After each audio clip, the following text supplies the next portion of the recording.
Stargazing with binoculars is one of the most authentic stargazing experiences, and I'm going to show you how. I'm author and astronomer John Reed. Now, 10 years ago, I quit my job in corporate finance to study astronomy full-time. I got a degree in astrophysics and a master's in space systems engineering so that I could write incredible books and make helpful videos like this. At the end of this video, I'll share my favorite binocular targets visible in each season. So stay tuned. This is Learn to Stargaze. All right, let's dive right in.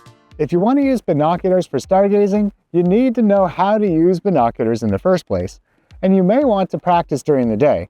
Using binoculars is a 4-step process. Repeat this process every time you pick up the binoculars or change users. Step number 1, adjust the eye cups until they're comfortable. In some binoculars, it's just flexible rubber, but in others, you can literally adjust them in and out. If you want to use your binoculars with glasses, fold the cups back or adjust them all the way in.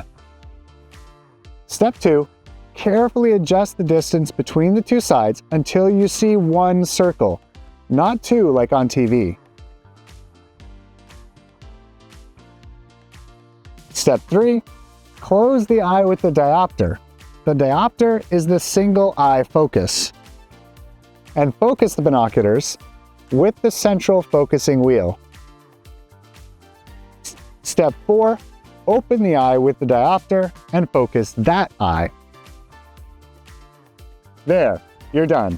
Now test the binoculars with both eyes open and make any final adjustments.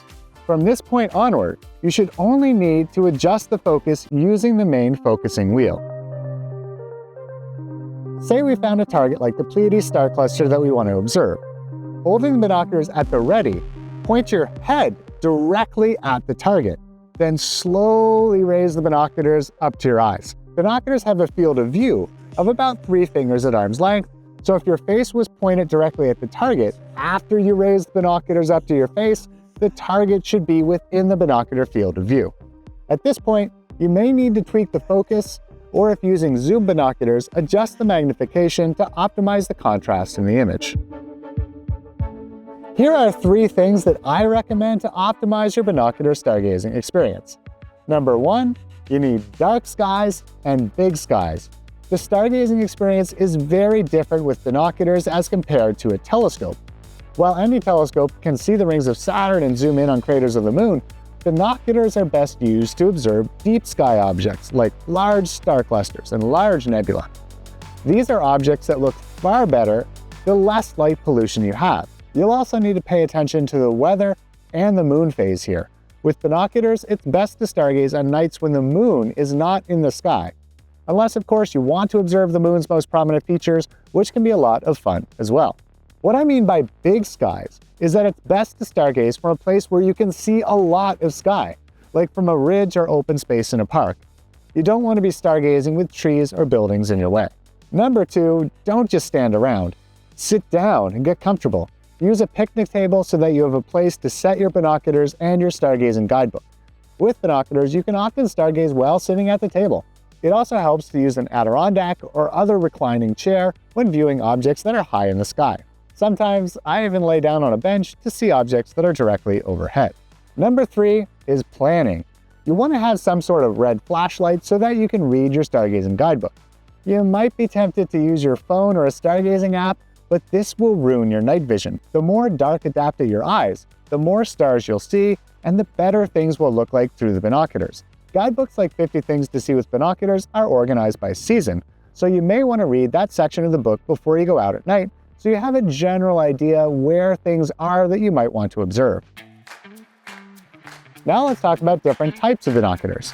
Although I'm not particular to any brand of binoculars, it's the specifications you have to pay attention to. In general, the first number on the binoculars represents the magnification, and the second number represents the aperture.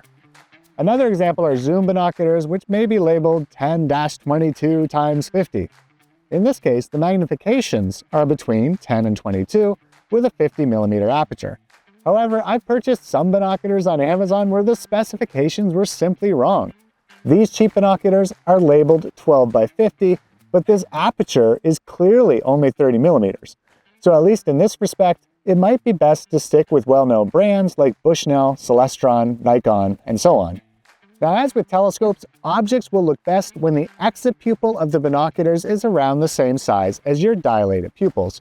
You can literally see the exit pupil of the binoculars during the day. Exit pupil is the diameter of the light beam leaving the binoculars and entering your eye. It can be calculated by taking the aperture and dividing it by the magnification.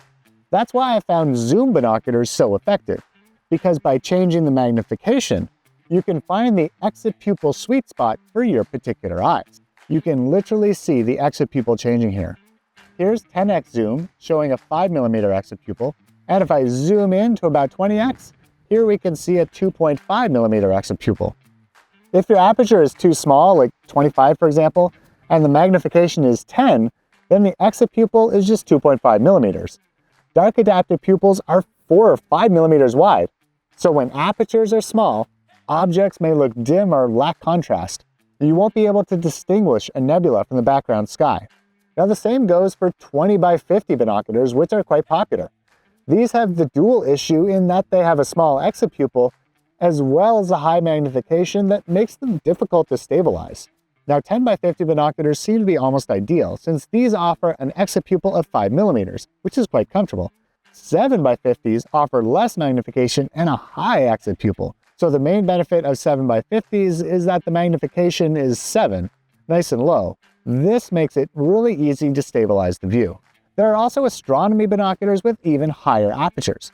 These require tripod stabilization, at which point they're basically telescopes. Using binoculars with a monopod is quite nice, but you need to pick up this adapter, which attaches to the binoculars here, by removing a little tab.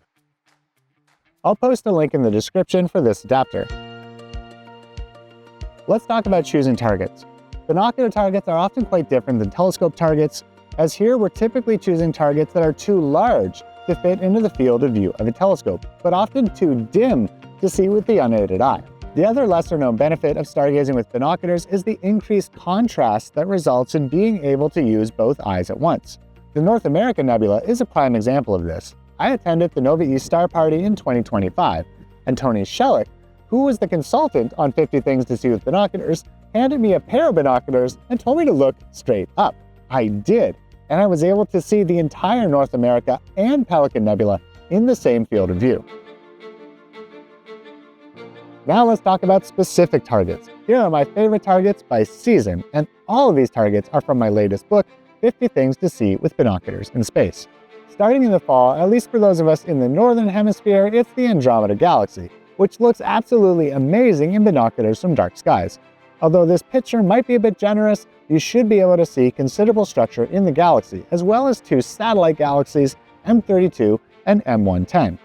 My second favorite autumn target is the Alpha Persei cluster, which contains an asterism known as the Christmas goose. It can be found by following an imaginary line from Cassiopeia through the double cluster, another binocular target, down to the bright star Myrfak, which lies near the center of the Alpha Persei cluster.